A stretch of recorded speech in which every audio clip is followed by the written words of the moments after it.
Bonjour à tous, j'espère que vous allez bien. On se retrouve pour une petite vidéo réac d'un chanteur qui s'appelle Dimash et qui a interprété SOS d'un terrien en détresse. Et dans cette vidéo, je vais t'expliquer pas à pas ce qu'il fait en technique vocale. Je m'appelle Alex Ducy, je suis coach vocal, professeur de chant et j'aide les artistes à trouver leur voix. Et aujourd'hui, je vais vous expliquer comment Dimash chante et qu'est-ce qu'il utilise comme technique vocale. Vous allez voir, c'est incroyable.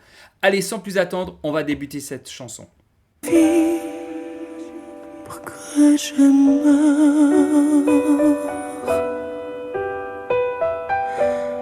Pourquoi je ris? Pourquoi je pleure? Alors, très intéressant ce qu'il fait. Donc, en début de sa chanson, en fait, tout simplement, il va chanter avec des cordes, donc des cordes vocales très fines, hein, avec un peu d'air. Pa-da-pa-pa. Donc, avec beaucoup d'air. Ah, ah. Donc, on peut voir qu'il maîtrise parfaitement ses cordes vocales. Donc, il est avec de l'air et bien sûr en cordes fines. Ce qu'on pourrait appeler aussi un petit peu la voix de tête. Voici le SOS d'un terrien en détresse. Et ce qu'il rajoute aussi, donc c'est le vibrato, c'est une bascule hein, du cartilage thyroïdien, voilà, du larynx. Hein. Donc il va basculer son larynx.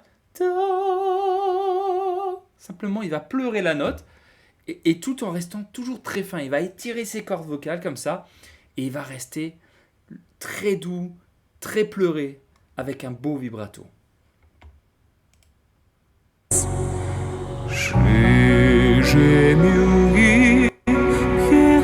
Alors très intéressant, qu'est-ce qu'il fait là? Là, il est parti en fait en larynx bas. J'ai jamais eu. Donc là, il va descendre son larynx comme ferait un chanteur d'opéra. Pour toi, je me prendrai besoin. Là, il part dans de nouveau une masse très fine, une voix de tête, hein, et il va continuer à faire son vibrato avec un larynx un peu plus haut cette fois-ci. Je suis là dans ma peau. Je voudrais voler dans la Là, il va passer dans le nez, hein, ce que certains diraient le masque. Nez. Il va twanger un peu de twang nasal pour l'aider justement à accrocher ses notes un peu aiguës en restant toujours en masse fine.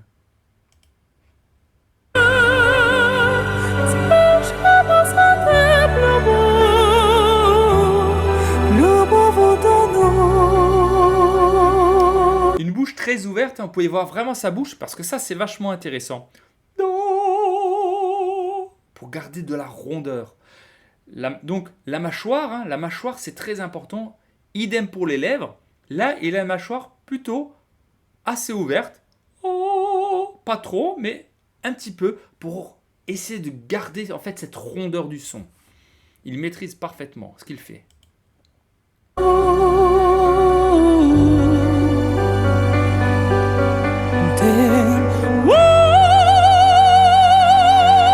Et là, il retourne dans l'opéra. Moi, je peux pas le faire comme lui, je suis pas ténor, je suis baryton, mais vraiment, il va comme ça descendre son larynx pour faire comme une chanteuse d'opéra, comme une soprane.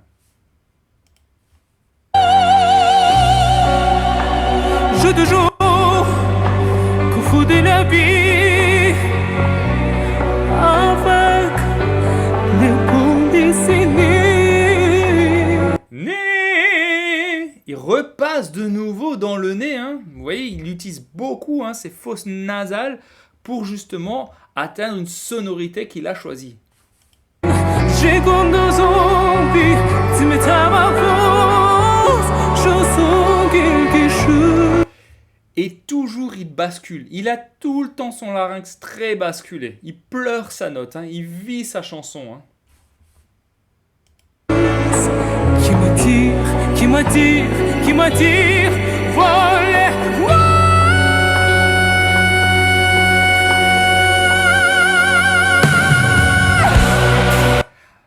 Là, c'est juste incroyable. Il est une voix d'opéra extrêmement aiguë. Euh, voilà, ça c'est vraiment. Là, il rentre dans quelque chose de plus soprane, hein. Il part de son côté ténor, hein, pour avoir quelque chose de plus léger. Donc, il chante en fait comme une femme, simplement.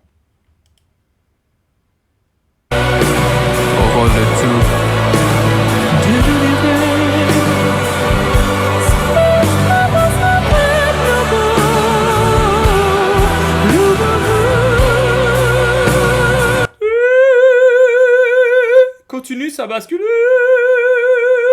Un larynx pas très haut, hein.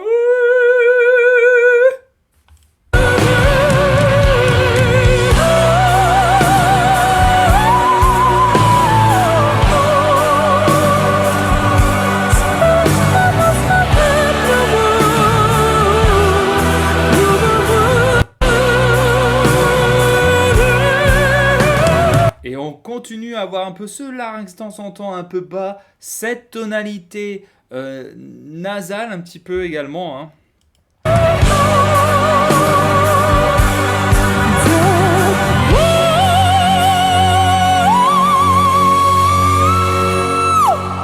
Très intéressant. Alors là, avec son corps, ça veut tout dire. Il est descendu comme ça en arrière, si vous avez pu voir. Donc là, je pense il a dû vraiment s'ancrer, hein, c'est ce qu'on appelle un ancrage. Il a cherché en fait la puissance du sol pour chercher cette note aiguë. Et c'est ce que je vous ai déjà expliqué, c'est-à-dire que souvent, les artistes, un peu amateurs, essaient de monter avec les jambes comme ça, essayer de chercher les notes en hauteur, sauf que c'est le contraire. Plus vous allez chanter aigu, plus votre corps il descend. Et bien sûr, il y a une contraction de certains muscles. Là, on peut voir qu'il va utiliser ses grands dorsales.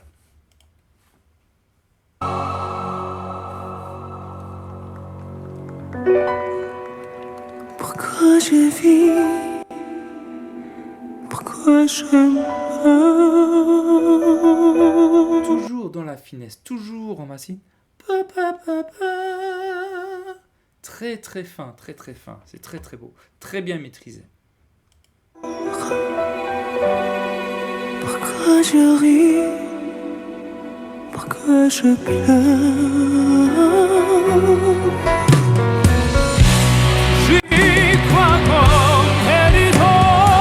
Alors là, il est reparti. Alors ça, là, il est reparti de nouveau en opéra. Là, donc c'est en fait ces cordes vocales, il va les épaissir, hein, et repartir de nouveau en une forme d'opéra, hein. Donc il switch en fait, il switch entre de l'opéra et des fois de la pop. Quel était notre amour?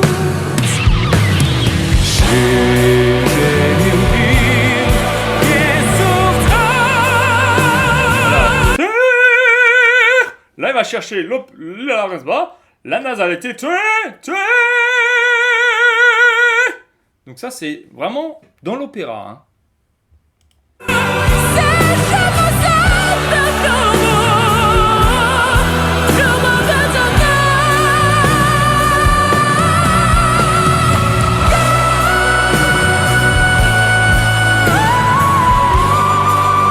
Alors ça, c'est juste incroyable. Ça, c'est une voix sifflée, hein. Ça, il va contracter comme ça son larynx, hein. Son larynx, il va le rendre plutôt petit pour rentrer dans une voix sifflée, hein. C'est extrêmement compliqué à faire. Bon, alors également, on sent aussi que derrière, le matériel qu'il utilise, c'est quand même bien mixé. Il y a beaucoup de reverb, beaucoup d'effets, hein, dans la voix, hein, ce qui fait un peu cette voix très spatiale comme ça, hein. Voilà, donc ça, c'est aussi à beaucoup d'effets. Il faut faire aussi attention là-dessus. Il y a énormément de reverb.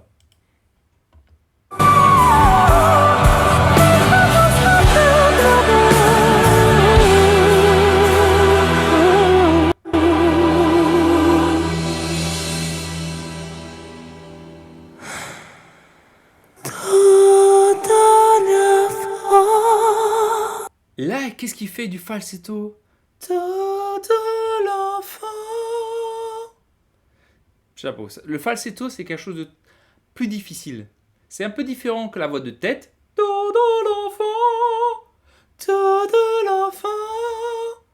C'est beaucoup plus compliqué quand vous mettez de l'air hein, à travers vos cordes vocales.